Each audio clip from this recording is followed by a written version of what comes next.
Hello and welcome to the 90-Minute Cynic podcast. I'm tonight's host, Christopher Boud, and tonight I'm joined with Louis McCaffrey.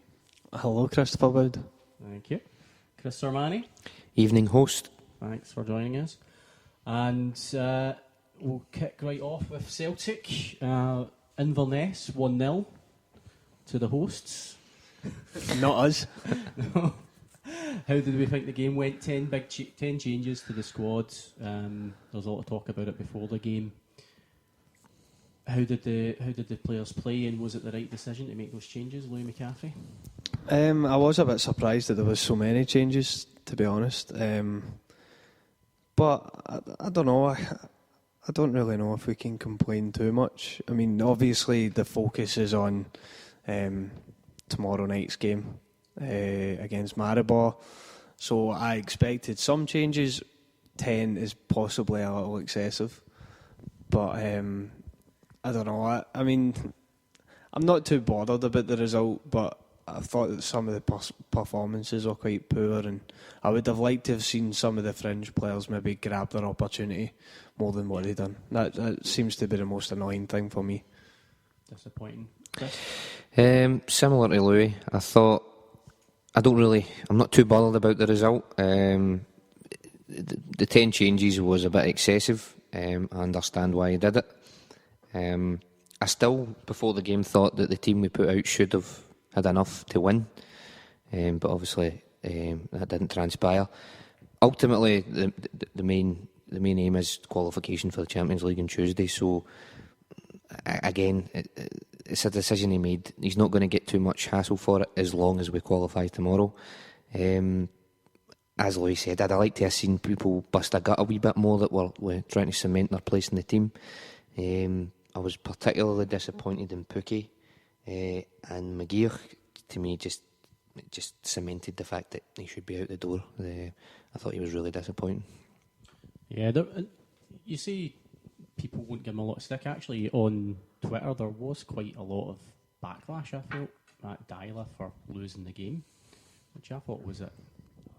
Obviously, it's a game we should have won. The players were capable of winning, but surely if we get the victory on Tuesday, it doesn't really matter. Yeah, and drop 3 points in the league without any.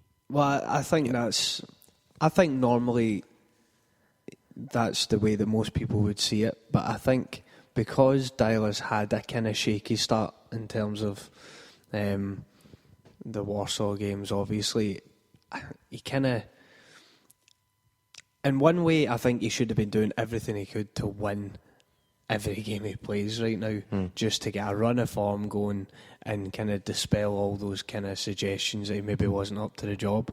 I think another defeat, whether it's significant or not, just another defeat and the kind of negativity that comes with it is always going to bring about people's opinions, whether they're merited or not. I mean, we can't tell people not to shout at them or get annoyed when Celtic get beat. We all feel it, but in the grand scheme of things, it really doesn't matter.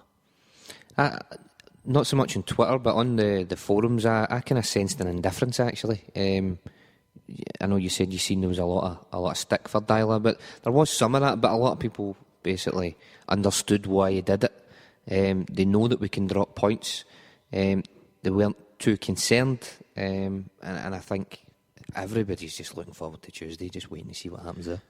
I think as well with the players that came in, I think I've seen quite a few people giving stick to some of the players themselves, and it kind of made me think about, I don't know if any of you have seen the kind of, some of the tweets and some of the kind of media stuff about MINUTE now, and obviously how poor they've started, and there seems to be an increased kind of focus on the players and the fact that they're not performing, whereas previously last year it was Davy Moyes and all the pressure was put on him. But now they're kind of coming to realise some of these players just aren't up to it anymore. And I've kind of felt there was something like that going on with Celtic. Like, for me, the players were getting a lot more of the criticism than Dyla was, and I would say that would be just. I think one of the positives that come out of it is it cemented in a lot of people's minds, perhaps even the manager, that some of these players are deadwood and that they might be getting cleared out. I mean, we've mentioned McGeoch so far, Pookie. You know, these guys might not have a future under them, and I suppose that is one positive you could take from the game. Yeah, I mean, certainly within the 90-minute Cynics, there's been quite a few people who have been pro-Pucky. That performance. And Yourself Yes. being the main man. I'm breaking ranks. I thought you were his agent at one point. Yes, well, you know, me and Pookie go way back. But there is a player there, but it's not a forward. And we were talking about it before the pod. He had chances at the start or early on in the game where he really should have scored. He then had an opportunity to lay it off to Beaton and just wasted it entirely. Mm-hmm. So, yeah, I think you're absolutely right. What about Zalewski and goals? I've never rated Zalewski. I mean, ever since the qualifiers, 2010, Utrecht and Braga. Is that right? Yeah. Ever since those two games, I've had a simmering hatred in the guy, and he doesn't inspire confidence. He doesn't command his box. He really was just a pal for Arthur Boric, wasn't he? And I don't think he's shown anything since then that would make me think that he's anything other than a last resort in the Celtic goal. Yeah, I mean, I don't like him. I think he was poor. I think going forward, if we're in the same position, I think Fassan would be better getting a chance. You know, at least he could grow and develop as opposed to Zalewski, who I don't think's ever going to be. Well, I mean, if you're willing to put young players on in other positions in the park, then why not the goalkeeper? I mean, obviously you want someone with experience, and I wonder if it was maybe a case of he felt he had to give it to Zalewski. He's given us the loyalty. He's been the backup for so Yeah. long. So if the opportunity arises, fair enough, give him that spot. But he was Not again. No, he wasn't commanding in any way, shape, or form. Was there anyone that got pass marks? Beaton, maybe. That was a cracking shot, Oh, it was a belter. and when they measured it, it was a really, really good effort. I thought Beaton was quite good. I thought Twardzik was rubbish, but he was played completely out of position, so I wouldn't be too hard on him, although I don't know if he's got a future at the club either. McGregor, when he came on, looked bright. Yeah, he did. I think previous games where he was scoring, and I wouldn't have said I was particularly impressed by him, but in Maribor I certainly was, and when he came on I thought, you know, he looks a lot brighter than he replaced Pookie, so it wasn't exactly difficult. But that would probably be about it for me. And just looking at the team there, Commons, I was saying to Louis just before we started, I think he could have played his last game for Celtic now. Louis? Yeah, I mean, I pretty much agree with what Sermanni's saying. Possibly Henderson at points, but I don't know. There was no one that really made me think they deserve to be in the team on Tuesday, or they've really kicked on or showed us something we hadn't seen. I thought everybody pretty much played within themselves, which I thought was quite disappointing. So Yeah, and in defence, the guys that came in, maybe I think it's quite hard, especially for the youngsters coming in when there's been so many changes. So if they came in and it was to a solid team, it makes it a bit easier. True. But that's certainly no excuse for the likes of Pucky. I don't think Griffiths was No. on form. Commons were mentioned. I think if one of the front three had taken their chances, you know, even if we'd got a point, I don't think the performance would have drawn as much focus. You know, there wouldn't have been as much of a focus on it. But that's the thing. The fact that they didn't take any chances and we ended up getting beat really shines a light on just how poor everyone was. Definitely. Now, we've obviously went through the match there. Next up is Maribor. There'll be wholesale changes again, I'd imagine. I don't think, as Sermanni said, there will be keeping very many players on the park for that game. How should we line up against Maribor, and who should be playing? Louis McCaffrey, tell Dial how to do his job. I honestly don't know. I mean, the first leg, we really could and should have scored more goals than we did. And we probably could have had the tie finished with, I think. But then I think Dyer had said it, and I think Craig Gordon had said it as well after the game, that the return leg suits them better because they like to just try and hit us on the counter. I mean, I don't think we've ever had an easier 45 minutes than what we did in that first half away from home in Europe. I mean, they just sat back.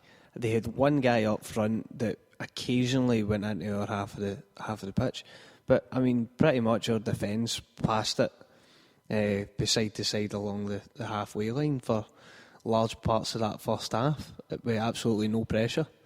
But it's going to be a different story at Parkhead because we are expected to have all the possession. We know how they're going to play. I mean, if we go for it, we looked. I was worried during the Maribor game because I thought we looked a bit susceptible, especially on the counter and how high a line we were playing, and whether we had that pace to cover or not. And then when Virgil van Dijk was moving out of position, and I don't know, it worries me if we go too attack-minded and leave ourselves open at the back. I mean, if you lose that game at home, it would really hurt. So, for me, I would still have a more cautious approach to it. Yeah, Chris Sermanni. So at this point, 0-0, Celtic are through. Is Louis right? Should we rein it in? I don't know. I mean, in the first leg, I was really shocked that they didn't come at us in some way. I mean, if you learn something from the Liga Warsaw game, was that we don't like pressure. We didn't like players on top of us, and they sat and did the exact opposite. I mean, Charlie Mulgrew played quite well against them, and you know my feelings on Charlie Mulgrew, but that's because he had time. He had nobody harrying him, no pressure on him. So I don't know. See, if they're going to sit back, I wouldn't be particularly worried about going forward a bit more. Do you know? I mean, I think we've got it in. I think I'd said in the last pod last week, I think we might blow them away at Celtic Park. But I do know what Louis is saying. I think we should kind of be on our guard a bit because they could hit us on the attack. But I think Dyla will set us up so that we can kind of blow them out of the water right away. And I wouldn't be. I don't know. I feel that might be the case, and I think we could do that. Yeah, I mean, I think there'll be times during the game where we will go for it. I think we'll come out all guns blazing and go for it and try and get a goal within the first 10 minutes, really battle them. But you can't do that for the full game. There's no way that we're going to be able to keep that up. So maybe at the start of each half, definitely go for it and try and see if you can get a goal and kill it off. But, I mean, we've got to be wise enough to kind of protect ourselves. I think it'll be a similar looking team to what happened to the team in the first leg. I think he might play Commons actually. Oh, I don't. I genuinely think that his days are numbered now. But in the first leg, I think we'd all agree that we defended better than we did. Okay, the goal was just that whole straight down the middle. We've been here before. I mean, I don't know if I was alone. It must be similar to you. When we went 1-0 up through McGregor and then they equalised just about right away, I thought, Christ, we've been here before. Yeah.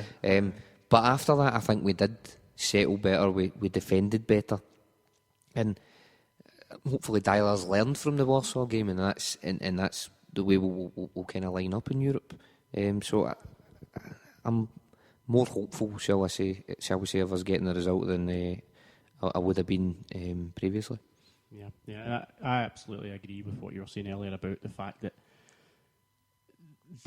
they aren't pressing us is fantastic for Celtic because we struggle badly when any teams press against us. We've not looked solid at all. We've seen it against Legia. So you're wrong, Lee. Celtic will get them pumped. I hope you're right. No, you're absolutely right that we've seen this season that we can lose goals very easily, so that's got to be... And the one thing from the Maribor game, just as well Chris Gallagher isn't here, but I thought Kaya was brilliant in that game. Yep. And I would really, really like to see him do that again tomorrow night. I was hoping that he would have played at the weekend. Yeah. Just because you would want him to get get a run of games. He's not a lot of game time, so at that point is resting him. Chocolate legs though, he's probably worried he'll injure himself. Yeah, true. But I would definitely, I would keep him in the team. And again, like Sermanni was saying, with the fact that Mulgrew had so much time on the ball, if you were getting that time on the ball for him again, then fair enough. We're not fans of him, but at Parkhead, with that big pitch, he could be spraying passes about. If he's got the time to do it, it's worked well in the past, him coming into that kind of quarterback kind of position. But then my big worry about that is if he loses the ball, if he does get pressed, then two central defenders are so wide because he's in the middle of them. It leaves a big gap, and that's the thing. That's where Van Dijk and Denier or whatever have got to have the pace and the awareness to get back. Aye, and I think they both do have the pace. However, you've got to imagine that's something that Dyla's been working on with them. I haven't seen that, and that's something we know about Dyla. He uses videos, he looks at mistakes, he makes sure players are aware of, look, this is where you went wrong, this is how we get better. Could you imagine being that guy that he's just brought in from Strong Godset, who basically sits and watches videos of Celtic playing? And gets paid every day, gets paid well and has to watch that shite. That man has got to sit and watch that game for Saturday over and over and over again. Aye, that sounds pish. That is awful. That is awful. Alright, he'll just turn up, pretend he's watched it and say, there were no mistakes, boss, we're fine. I was there. 6 out of 10, boss. Solid performance. 6 out of 10. Aye, so I'm going to nail these down. A prediction, Louis McCaffrey. I think we'll win the game, but I think it will. I think it could. I think it'll be tight, but I'm going to go 2-0. 2-0. I can't see it being what some people are predicting, an absolute thumping. Personally, I don't see it. 2-0, and I'd be chuffed. I'm going to go the opposite of that, and I think it will be a thumping. I think we'll come out of the blocks flying, we'll get the early goal, which will make all the difference. 4-0 Celtic. And I'll go somewhere in the middle with 3-1. So hopefully it won't be 5-0 to Maribor. Yeah, that'd be crap. Don't put any of those results on the coupons. Yeah. Now, just as we've came in today, Skepovic fee has been agreed. Skeplovic, or however it would be pronounced. My Serbian isn't fantastic. We spoke about him over the last couple of weeks. His name was there. We didn't know very much. Have we taken any time, guys, to do a bit of homework? Watched a wee YouTube video of him. We YouTube, love a wee YouTube, don't we? Oh, aye. Oh, what a player. He looks fantastic. But that's YouTube. And he's probably... He had his own theme tune. He did. It was quite a montage. Aye. But no, I mean, he looked good in terms of he can head the ball, which is something we don't have. And we were talking about it earlier. Some of his finishes did look good. But then, as with everything, I mean, Effie Ambrose looked absolutely phenomenal on YouTube. To be honest, what you've seen on YouTube is what you get with Effie. Mad dribbling runs, but obviously the opposition stepped up a bit, and it's not worked out for our Effie. On the positive though, he looks like a striker, which is he does. We need desperately. And his finishing, as you said, just natural. Sometimes out of nowhere, random, kind of having to use his shin to get it in, but he did it. Aye. Sermanni? He plays for Sporting Gijón. I just wanted to say that. No, it's exactly what you say, Boud. It's the fact that he looks like a striker, a focal point in attack. Louis says he's good in the air. The amount of crosses that we put into the box to our aerially challenged strikers just now, we need someone that's going to be able to convert chances like that, especially if Dyla's looking to play wide players. If we get wide, we want balls in the ball. We want someone who's going to be there to knock them in. And I'm quite enthusiastic about him. been enthusiastic about other players in the past, but that sounds as if it's exactly what we need. So I'm quietly optimistic about it. Yeah. Louis? No, I was just going to say, it just kind of, it feels like we do this all the time. You know, we get enthusiastic whenever a new striker comes to the club, and the last few have been absolute duffers. So it's... Well, we've had plenty of duffers. We're due a good one. We're due a good one, that's true. But that's what we used to be fantastic at, getting strikers. We couldn't get a keeper for years with a toss, and then we always managed to stumble on a striker who would get goals, but it seems to be the other way around just now. We're also linked still with Mubarak, the winger, as Chris was saying. There's other wingers we've been linked with. Marek Robert assures us that he is a pretty decent player. What other players do we need to bring in, whether it's position or do you have anyone in mind? One guy I put in the rundown, which might be completely nonsensical, but Cambiasso is on a free. Leicester City are trying to sign him currently, but it's prolonged due to the number of agents that are needing a little something. Well, one last payday. That rules us out then. We've got £800 a week to go between him and his 5 agents or something. I mean, would that be what we need? I think we need a dominant defensive midfielder, especially for what Dyler's looking to do. We've no chance of getting him. Unfortunately, even at his age, I don't think Cambiasso would be interested in coming to Celtic. But I think somebody with his experience would only benefit us. Right? Yeah, 34 years old, so he's at the point where very experienced. Not too past it. I think he's still got. It's something to offer, Cambiasso. I would say so. As you say, quality defensive midfielder. No glitter. No. Just does what he needs to do. Very intelligent, great passer of the ball, hard man, Argentinian, which is always a bonus. Oh, aye. Baldy, so handsome. Baldy, that goes in with a Don't want to go down to the Thomas Gravelson route. That's very true. Stay away for that. I was watching Sky Sports 5, because there's nothing they've got to put on it. They're just repeating old La Liga games. And it was Gravison, Beckham and Owen playing for Real Madrid. And it was just surreal, the fact that he actually played for Real Madrid. When you look at the squad they've got just now, and they signed Thomas Gravison, and he's absolutely pish, man. He's a multi-millionaire living in Las Vegas now. Has he not made some property deals or something? A business deal that came up, and he made some stupid amount of money. He can't make a run out his own fucking box, messing it up. So apparently, him and his wife have got a whole new life in Las Vegas after he some business deal came up and he got like 100 million, something absolutely insane. But fair play, Tommy. I know, what a guy. But no, I mean, as far as players I would like to see, I'm not sure. I mean, obviously a striker's the main priority. I'd still like to see a bit of competition for Azagiri at left back. Matthews? Clearly not going to happen. And another centre back, I think. I mean, yeah, it's great Denoyer coming in. I mean, he's basically taking Effie's position now.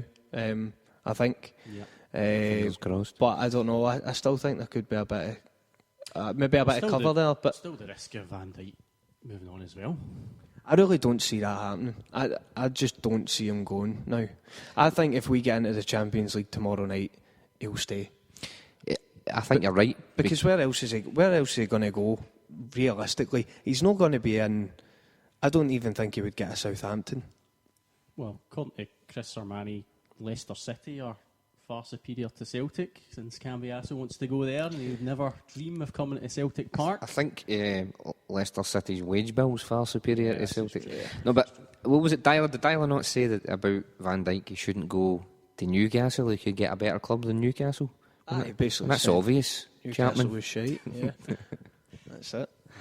I'd happily take Newcastle's £8 million from them, though. But you're absolutely right. We need a centre back. I think that we need somebody in midfield that is a bit of a hard man. or just a quality defensive midfielder. Doesn't particularly matter if he's hard, to be honest. Vinnie Jones is on a free. He's There you go. the hardest of hard men, is he not? Yes, and he's got that Hollywood glamour that he brings to the club. Increasing appeal across the states. Snoop Dogg in, man. And a striker, you're absolutely right. Although Skepovic could be the boy. But I actually think it's getting to the point now. We need to, if we get the winger wrapped up and this new striker, I think maybe it's time to look at getting players out the door first before anything else happens. Because I think we're getting a wee bit too congested here. I mean, there's quite a few midfielders. There's quite a few strikers who clearly aren't cutting it. I think we need to try and get them off the wage bill and get them away. And then hopefully Dyla has got the kind of room to do what he wants from then on. Yeah, I think that's obvious. I think that's on the card. I think we'd all agree that there will be people leaving, departing, and it's probably for best for clubs, the club and the players themselves. Yeah. I read something interesting actually. I don't know if it was the Scotsman, but Dyla was saying his priority with his budget would actually be to improve Lennoxtown. He wants to put a dome on it. Yes, well, it's more the indoor facilities. We don't have a full-size pitch.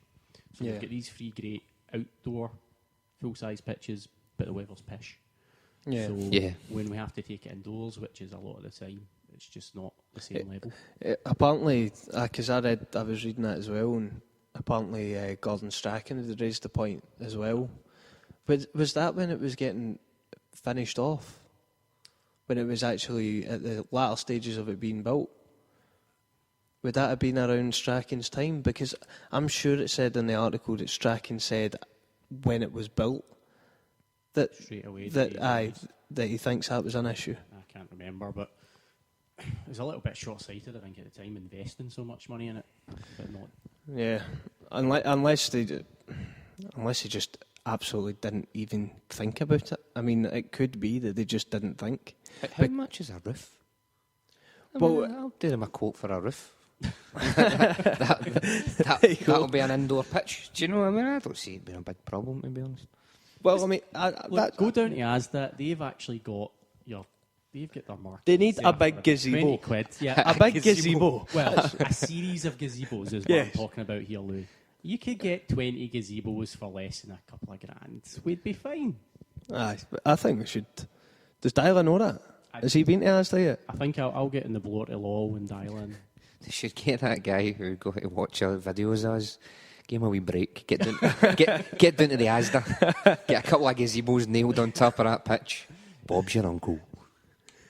Fantastic. Any other Celtic chat we want to go over? No, don't think there's anything. Just else, really. qualify tomorrow. Qualify. That's our message to the players. Just don't muck it up. Yeah. I mean, it was kind of. I was listening to Clyde on the way over here, and they were talking about how difficult it might be to sell the Europa League to the Celtic fans if we don't manage to qualify tomorrow. And although before I would kind of agree, I would kind of agree with it, or disagree with it. Sorry, because I was always of the opinion we're not ready for the Champions League anyway because the squad's not there. But see now we're this close, it would be tough, wouldn't it? You'd be gutted if we didn't get through to the Champions League, but you know what? Europa League, that could be a learning curve for Dial in the squad, and the Seville run was amazing. I've got nothing against the competition. Yeah. However, there's more money, there's more prestige, there's better teams in the Champions League, and we are the champions of our league, so that's where we should be aiming to be. I agree with what you're saying, and I think as a learning curve, I think when Lennon's side played in the Europa League, when we played Atletico and stuff like that, I think they benefited greatly from that, and that grounding helped us in our Champions League run the next season.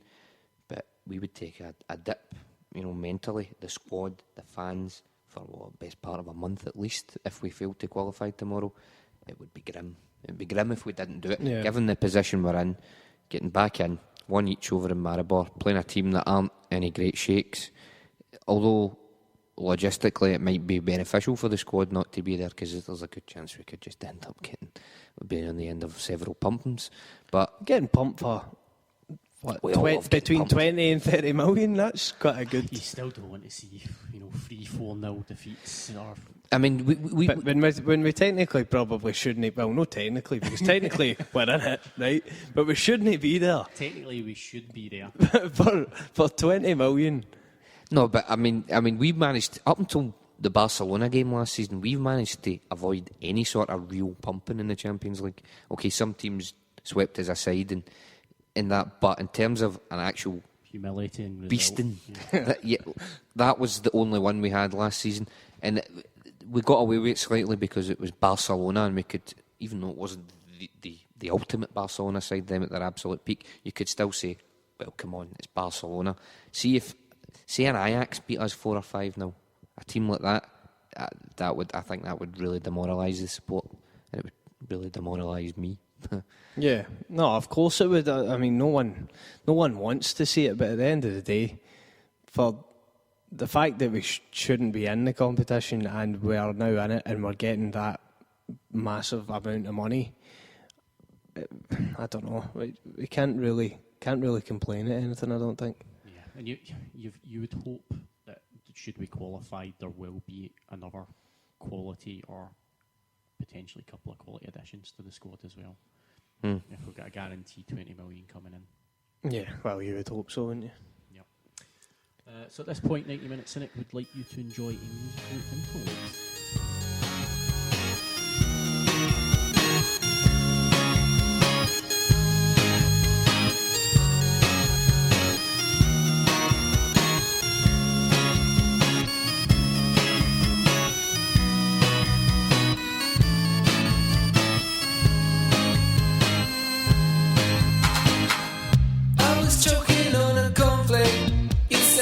Some toast instead.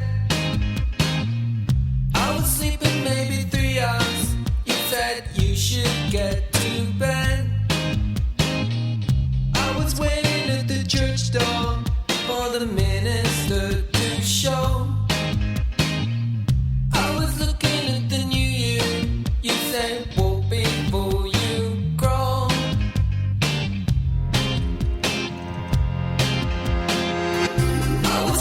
Like a loser, you said, hey, you still got me. I was feeling pretty lonely. You said you wanted to be free. I was looking for a good time. You said, let the good time start. With the quiver of your eyelid, you took on someone else's part. But what about me?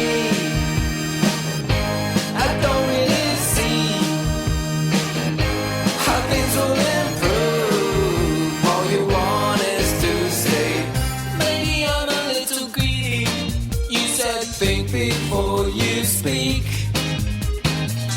Sometimes I'm a little seedy. You said everyone is weak. Now I feel a little better. Is it something I can do? But I never had the answer. I never had a clue. But what about me? I don't really see. Things will improve. All you want is to stay. The lights are out and the highs tonight. Gonna creep around, gonna creep into your head. All you want is to stay loose.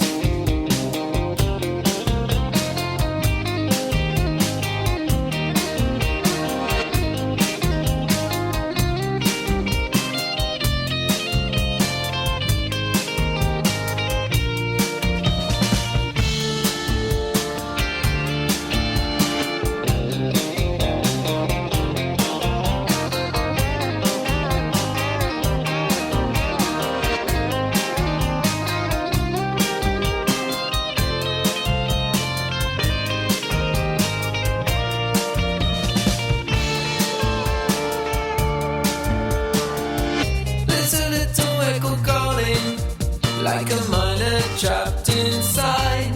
If I tell her of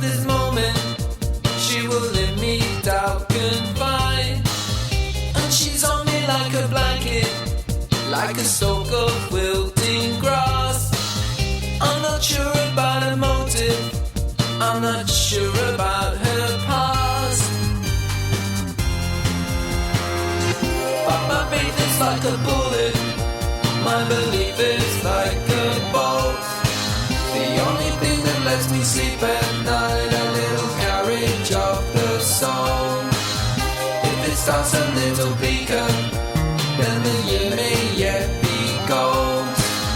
Happiness is not for keeping, happiness is not my goal. So what about me? I don't really see how things will improve. All you want is to stay loose. Oh, what about them? You blame all the hand to a gaggle of gangling youth. All you want is to stay. The lights are out in the house tonight. Gonna creep around, gonna creep into your head. All you want is to stay. I was living through the seconds, my composure was a mess. I was miles from tenderness. It was dark outside, the day it was broken in pieces. Everything is flat and dreary, I couldn't care what's in the news. Television is the blues. Television is hysterical laughter of people. I don't know, it could be me. I'm always asking for more, more, more, more. I keep running round in circles. I keep looking for a doorway. I'm gonna need 2 lives to follow the paths I've been taking.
So, moving on to Scotland, they have a match which they can definitely win against Germany coming up. It's really winnable.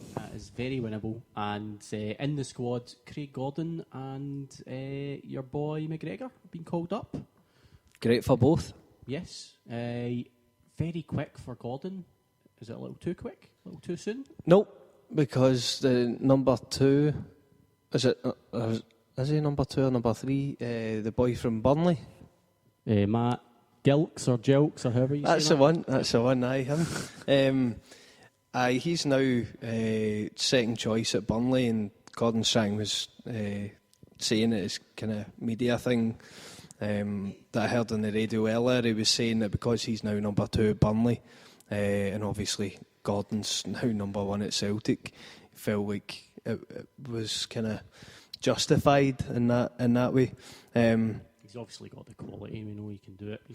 He's ready for Scotland. I mean, Stratton also said like he thinks getting them back into the fold and taking part in what they are doing, and it gives Gordon a chance to see if he likes working with them and their kind of setup that they've got going there now, which I think is quite a sensible approach to it. I mean, we'll see how Gordon does. Maybe Gordon feels at this point it's maybe a bit too much, and if he just focuses, I mean, I would like him just to focus on Celtic and try and get up some build up some form and try and get any doubts out of his head that he can't do it.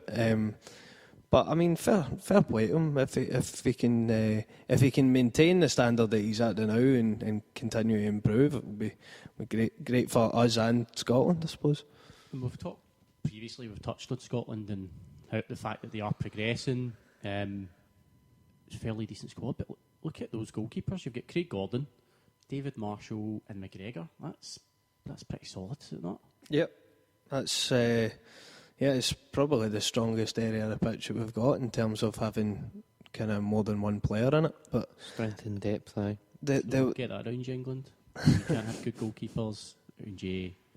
The one thing though is that kind of not worries me, because I've never been one for international football, but in terms of that casts a doubt over what happens to Scotland in the qualifying, I think, is the fact that Snodgrass is out long term, and right now Scott Brown's out as well. I mean, they're two players that would definitely be in that starting lineup. Yeah, and captain. yeah, I mean, and in the middle of the park as well. Both going to be lost. Fair enough, the Germany game, I don't think we're banking on taking any points for that. But at the same time, I said we again. Damn it, I wish I'd stop that. It's Louis' ringtone. But and then Callum McGregor getting a call up, I think is brilliant. I hope he gets a game. I hope he gets a chance to prove himself. Bit soon, maybe. What do you think? I thought it was a wee bit soon. He's just steadying the ship. He's just made the breakthrough at Celtic. I mean, to be fair, Strachan did say he's picked him based on the season he had at Notts County last season and what he's done at Celtic. But I think it's a wee bit of an indictment on the Scotland squad's improving. It's definitely, just looking at it there, it's better than it has been. It's getting better. McGregor, I don't know. I think maybe bringing him in a wee bit later would have been better. I think it still says that Scotland are lacking a bit of quality if they're keen to progress him that bit quicker. Although, in fairness, his form probably, it has been that good that it merits a call-up. Yeah. I'm maybe being a bit harsh. I think maybe I'm talking about the overall quality that Scotland have, do you know? Yeah. But then, again, at the same time, all the big countries throughout Europe and obviously South America as well, they've got the one or two kind of really young players that are up and coming and included in their squad.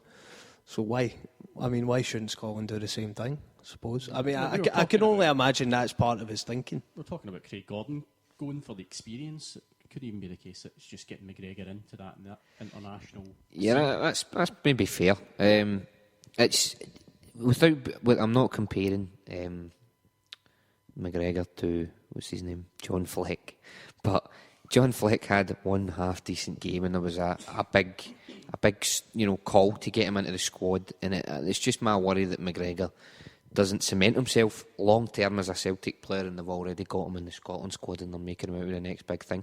I'd just like him to firmly cement himself as a first team player before we're projecting him as the big the next big thing for Scotland. Yeah. We've got to remember as well, he's a young boy.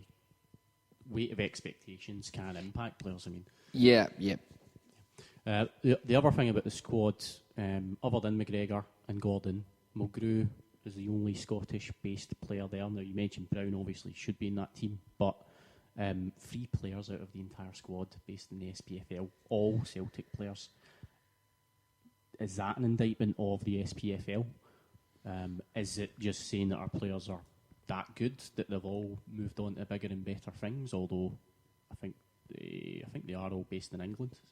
I don't think it's really of any concern. I mean, as long as I would rather that these players were playing in England and actually playing every week than being up in Scotland and maybe not playing every week or playing at a kind of lower standard or not quite as good a team.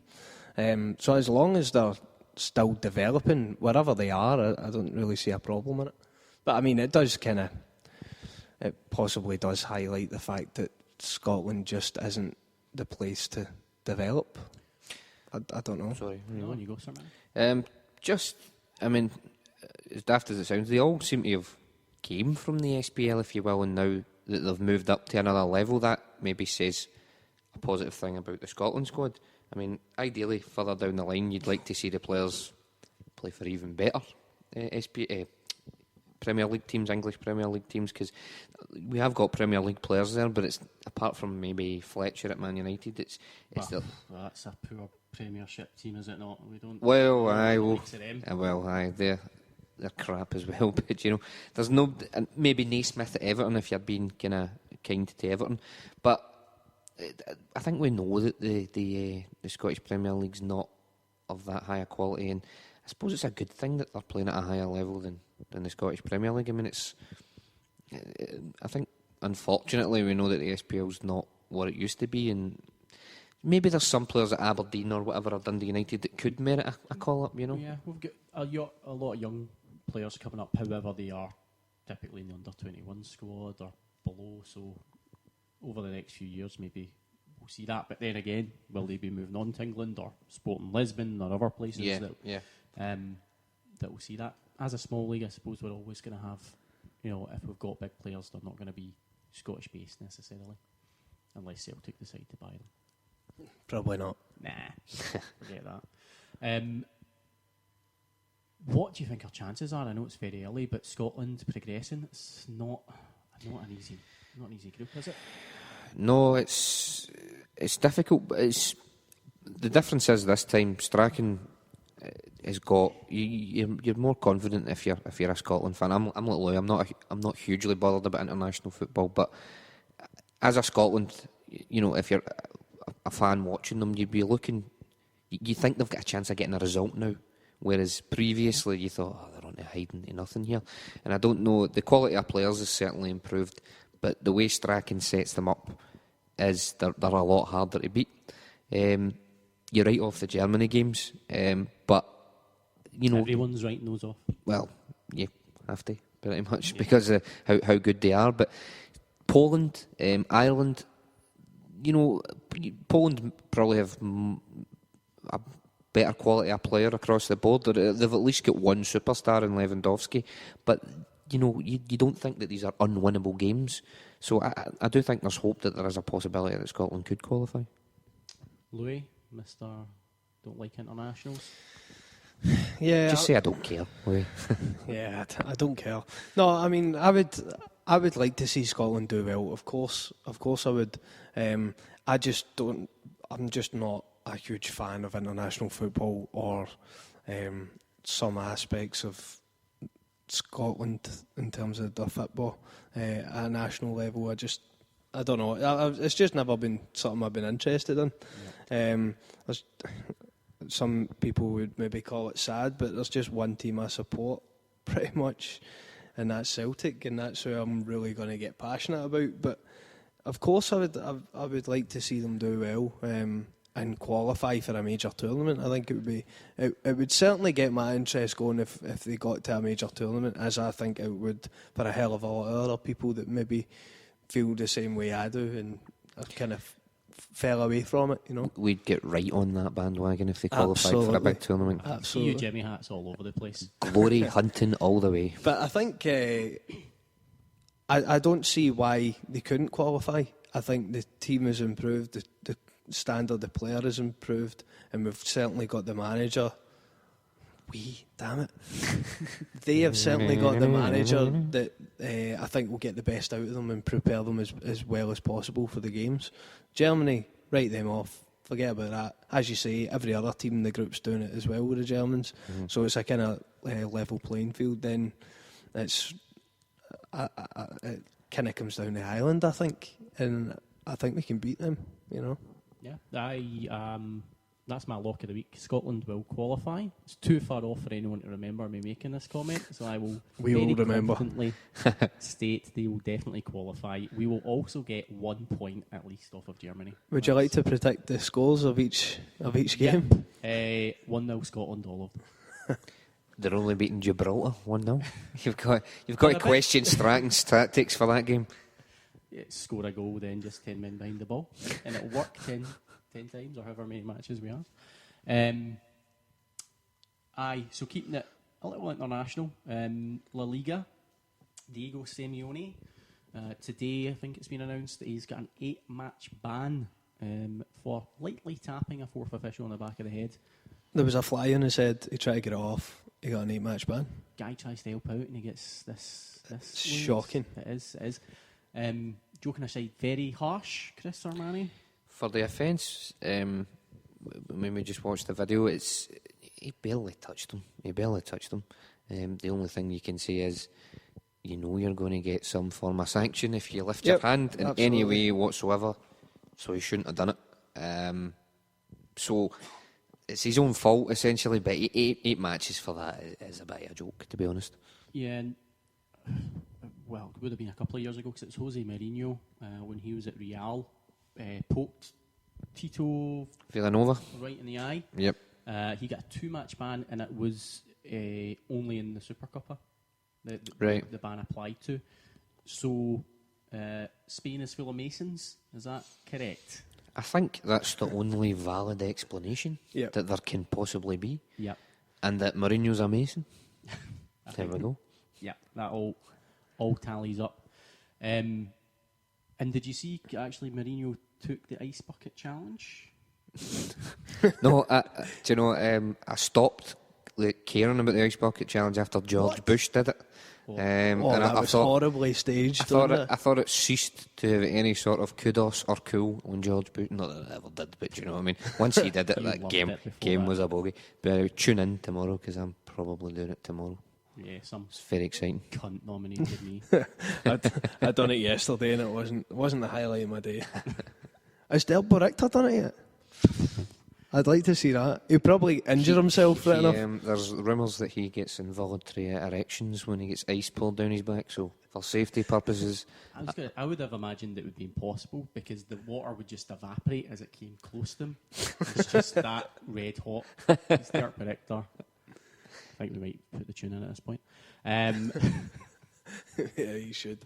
The more times that appears on the podcast, the better, I think. See, I like the follow-up tune that not many people have heard, the one where he discovered the administration error that put Celtic through. If the guy out there who wrote that song is there, well done, you're brilliant, basically. Good work, sir. Sermanni, have you watched La Liga? It's just kicked off recently. To be honest, I completely missed. I didn't see any of the La Liga stuff on Sunday night. I just kind of caught up on the scores, sort of thing. But obviously, I do watch it, and I'll be tuning in over the course of the season. But Messi scored 2 goals. That's that's all you need. Business as usual, basically. Yes. Back on course. He was the best player at the World Cup, so you knew he was going to do well this season at La Liga. Controversial. Yes. No, officially he was the best player at the World Cup. Yeah, he looked really happy when he got his award. Chuffed. We're on point here. That's always very valid, timely points that are made. World Cup. Now, EPL, Louis, Balotelli to Liverpool. Great bit of business. Fantastic bit of business. Great bit of business. Yep, three thumbs up here. I know a lot of people are casting aspersions on the signing, but no, I think it's a very good signing, and I think Rodgers could be the man to get the best out of him, based just because he's got a great mad accent. Yeah, I think for the money, it's really the money that they paid for him that makes it such a great deal, I think. 16 million. Yeah, I mean, when you consider how much Ross McCormack went for, Shane Long going for 12 million, I think with the potential that he's got for 16 million, it's going to put it out there. Deal of the summer. I absolutely think it could be, Louis. I absolutely agree. 16 million for a player of his talent, and you can talk about the issues that he has. Suarez, who obviously Liverpool sold, was it 75 million? Obviously one of the best players in the world, but that boy's got a few issues as well. So to say that in the current market that Balotelli's only worth 16 million, to me is madness. It's crazy, and I think we briefly touched on it earlier on. He has been the outstanding performer for the last couple of seasons when he's been at Milan. We actually Not necessarily a difficult task. Well, but he has been, been great, hasn't he? Absolutely. Well, I mean, we know that Milan have struggled for the last couple of seasons, but he made the difference when he came in January from Man City. He pulled them from mid-table mediocrity to pipping Fiorentina to the last Champions League place. So it's kind of surprising that they're so keen to get rid of him. I understand. We know that he's got a bit of baggage and stuff like that, and that, but he's consistently performed for them, and we all know his talent. I'm surprised they were so keen to let him go, but I do think that Liverpool are going to be the main beneficiaries of it. And Liverpool's season, just mentioned, and I'm sure people are aware that Suarez has left them. What do we think about their buys coming in? Are they going to have as good a season as they did last season? Are they going to push on? Well, I mean, better season than last season would have them winning the league. Yep. So I Are think they going to win the league, Louis? No, I don't think so. I think Chelsea will win the league personally.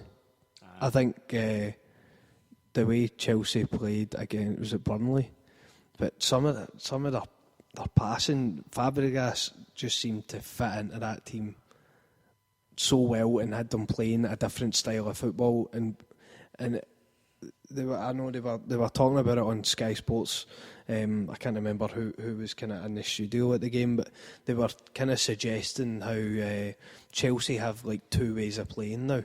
They can switch it up. They can play the lovely passing football that you see for kind of all the big teams across Europe, but also they've got the power and the strength to batter teams as well, so they can kind of switch it up. And you'd have to agree, they've kind of got everything, I think, now, Chelsea. But as far as Liverpool go, I think they'll progress as a team, and they'll continue to do well. But the whole question mark is the goals. I mean, I think they've bought clever. I think they've made some really good signings, but you're never going to be able to replace the goals of Suarez. I mean, that's just not going to happen. So they have to rely on, I think, having a stronger, a more defensive aspect of the game, improving that. Yeah. Seemed to be last season that they were going a bit too gung-ho and they just really wanted to outscore the opponent rather than trying not to concede too many goals and score a couple. You know what I mean? If they could get the defensive side of things sorted, I think they could do really well and they'd be up there. I was going to say that there, Louis. I mean, as much as they need to replace the goals of Suarez, they need to tighten up at the back. I mean, the amount they conceded last season was frightening. So if they manage to do that, then that kind of offsets some of the goals that Suarez scored. Just looking at the team tonight, Lovren was really good for Southampton last season, and I think he'll make a big difference to them. On the downside, they've still got Glenn Johnson, who's always going to be defensively a bit mental. You've got Moreno as well, and now Moreno, yeah.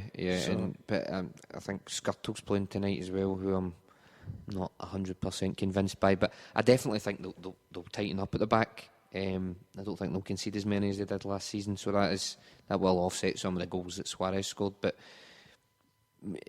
I do think they maybe need to add a wee bit more quality to make up the difference from what they've lost. Yeah, I don't think they ever had a chance of buying someone as good as Suarez to come in. So what they've done with their money, I think they've done very well. They've spread it about the team. They've got a bit of a star in Balotelli. Lambert can score goals, but obviously that's just a bit of a come down after Luis Suarez. yeah, I mean, although, as you say, fair enough, they can't spend the Suarez money and get someone of that level in. But Balotelli, fair enough, we've talked about the price of him, but he's a massive name. He's a huge name, and as far as a big signing goes, he is up there with a huge signing. It's just his price tag is a lot smaller, which I think it just screams out as a great opportunity for them. I mean, the fans would have wanted a big name to come to the club, and they've got one. They just didn't have to pay the kind of Suarez money that we're talking. Man United. Did you watch a game? The Sunderland game? Same as you, I had it on, turned it off. I did sit through highlights of the game, but they look pretty poor, don't they? I mean, they're really pedestrian. I know, it's a bad day when you turn it over to Dutch football. Watched a bit of Dutch football instead. Chapman will be happy with that. But no, I thought they were really poor. First half they were terrible. I mean, their goal they got was it was a good goal, but it was kind of against the run of play. They weren't playing very well. But Van Gaal must be looking at that team and going, this is absolutely awful. Davy Moyes back in. He must be loving it, the big man, eh? Moyes in. I think that's got a hashtag when we get going. I see he done the ice bucket challenge and nominated Big Fellaini. Aye. Do you see the Man United were supposed to be close to signing Di Maria for 75 million was 75 million add-on on top of that potentially. Although, well, I think the talk is that's not going to actually be the price. But I think it's 63-64 million pound. Right. It's and obviously in euros. It's a bit bigger figure.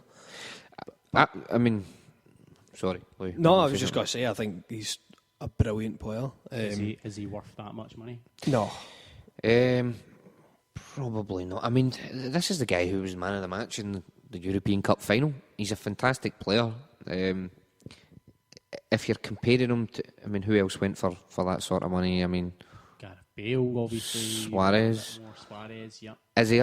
I mean, would you? He's a world class player. I mean, you're paying a premium for him. What were you going to say? Is he worth? Is he worth 50 million? I mean, I don't know. If you're going to have to pay that for the time of the transfer window, and because other teams know that Man United are a bit desperate just now, you're going to have to pay it. Are they going to get a player that's going to improve their side? Undoubtedly. If I was Van Gaal, I would take that. Say they are going to spend 75 million. I would be on the phone to Juventus to see if I could get Vidal, because I think he would transform the team. Whereas I think Di Maria will improve the team, but I don't know if he's going to be the difference between them being a good side and a bad side. Yeah, and that's the question I was going to ask. Aside from the fact that Di Maria is one of the best players in the world, he's a world class player. Is he the player that Man U should be spending that money on, or should they be spending it one player? I mean, Man U need a few players in, surely. I think he's a very good choice in terms of how he plays and where he would fit in that team. I think Ashley Young is terrible. Valencia is terrible, and he can play out wide in one of the positions, and he's going to offer a lot more. If you would think if he's going to continue the way he's playing, he might not continue with us three at the back. But I mean, if he continues with Mata kind of in the hole with then Rooney and Van Persie ahead of him, and having Di Maria out wide making runs for Mata, that sounds pretty good to me. I agree with you. I think Vidal would be fantastic, but Man U at this point really need Vidal and Di Maria. They need a number of quality world class players And some centre backs. Absolutely. Are they going to play Rojo? Well, that's the centre chat. half? He's going to be centre half, and well, I don't know what you think, Sermanni, but by all accounts, centre half isn't his strongest suit. I haven't seen loads of them, but left backs normally where he kind of excels, and I know he came in on the proviso that he can play at centre half, but that's people saying that but to fit in with what Man United need, if you know what I mean, or rather than playing to the guy's strengths. Well, apparently he played. Luke Shaw. Surely you're not going to spend that money on him. Yeah. And then, well, it's I mean, see the whole thing about the Luke Shaw signing. everything that Van Gaal said about him has been really cool. You know, it's like, almost as if Shaw was coming in and he didn't have a huge part in that. It was, you know, you're taking on the job. By the way, Luke Shaw will be in the squad. I don't know how much he's going to feature. Well, he's obviously going to feature, but I don't know how much he's going to feature. Well, Van Gaal did say that Rojo, is that how you pronounce it? Yeah. Rojo, speak English. Rojo. He plays left-sided centre-back for Sporting, and it's international football he plays as more of a wing-back. So that's what he was saying, that that's one of the reasons why they specifically bought him, because he is versatile and he can play. He's competent in both positions, which you can totally understand. But he's got to play Luke Shaw, surely. I mean, with the money that they've spent. You'd think so. You would think so. But more and more, it just sounds like a bit of a mad signing, because they spent 30 million quid on a guy who looks as if he could develop into a great player. But Man United don't need potential; they need quality right now. Yeah. And I'm thinking, can you take the time to develop Shaw? Yeah, if you're in a position of strength. But that's not what they need right now. They need, as I said, quality who can slot straight in and is going to make a difference right away. Maybe Shaw can do that, but you're taking a chance with him. Louis, any more to add to Man U, other than they're a bit pish? Yeah, they are a bit pish, but I do think they've got the right man in terms of Louis Van Gaal and his approach to things. I think he's the right man to try and rebuild them and change certain aspects of the club in terms of how they play, and try and build them back up again. I think as long as he's given time. I mean, he said this week he wants, he thinks 2 or 3 months is the amount of time you really need before he'll be happy and the players know what they're doing and all that. And I think that's fair enough. You know, I think he deserves the time. It's obviously a difficult period, isn't it, for them, their fans who've had such a long history of success. It must be difficult, but at the same time, they've got to realise where they are and be realistic.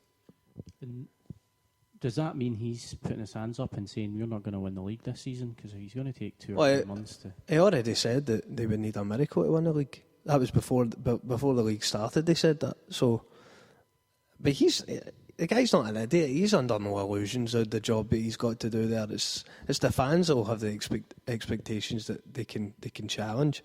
But the one thing they really, really need is Champions League football for next season. They need to get that in the top 4. Is that going to help them this season? Obviously, not having that pressure.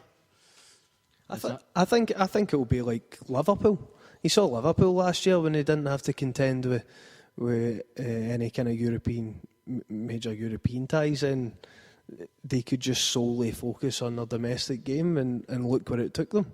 It took them a couple of games out of winning the league for the first time in a long time, and I think it could be the same thing. I think it would have been a lot harder a job if they were in the Champions League and he had to fight in both fronts, which is obviously what David Moyes suffered with last year.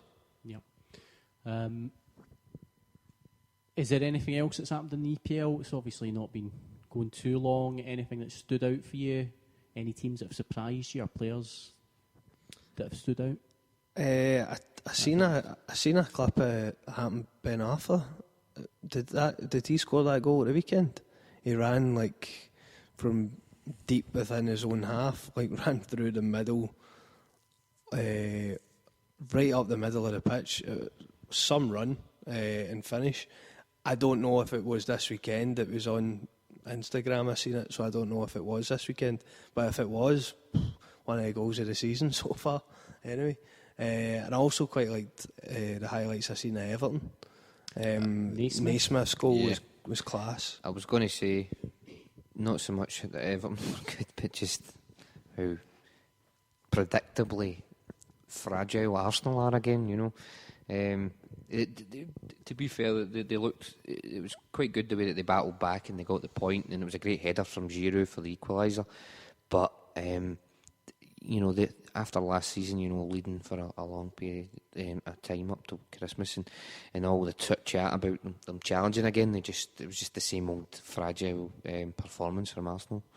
I can't see them doing very much other than qualifying for the Champions League as they always do. Of course. The other thing was Harry Redknapp's return to Tottenham, and he waved to the Tottenham fans and was booed by his own club's supporters for doing it, which I thought was absolutely brilliant. and he got thumped as well, which always good to see Harry Redknapp on the losing end of a game. Tottenham top of the league. That won't last, mate. No, of course not. They've just played a couple of Diddy teams, and that's why they're top of the league. So I think that, unless you guys have got anything else to add, that about wraps us up for today. We'll have a few things going up via the site over the next week. Going to be taking another look at youth, which will be available today if you're actually listening to the pod. That'll be the Tuesday, the Maribor game. Good luck to Celtic. Hopefully we'll get through. Well deserved so far. We've earned it. So don't blow it now, guys.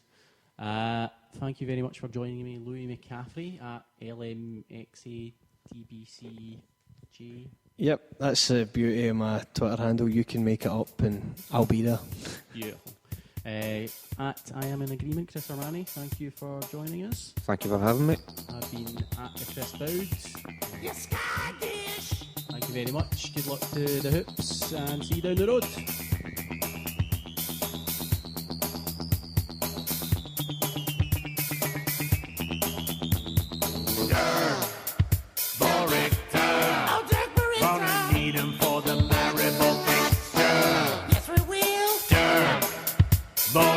I'd let him chug one out on top of my sister. It's Joanne. Hello everybody, this is Dirk Berichter back for a special edition of Dirk Will Fix It. Champions League. I would just like to say that I had several dealings with the Bretchen and the people of UEFA. Berichter. Got one over on those Polish motherfuckers. His administration is better than his football.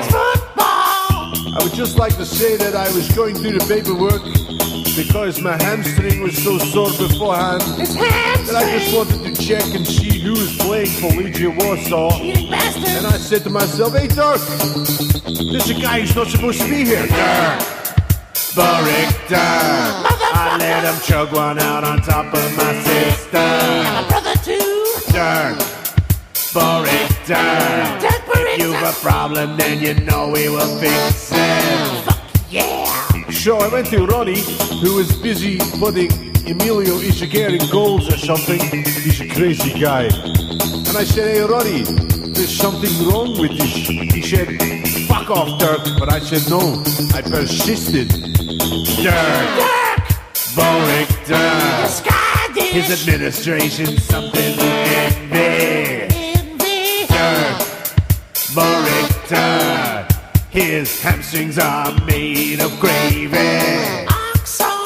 Okay, so I may not play against Maribor, but I will be back there looking and seeing. Giant penis! Sure the I's are dotted and the T's are crossed because administration is my passion. Dots across!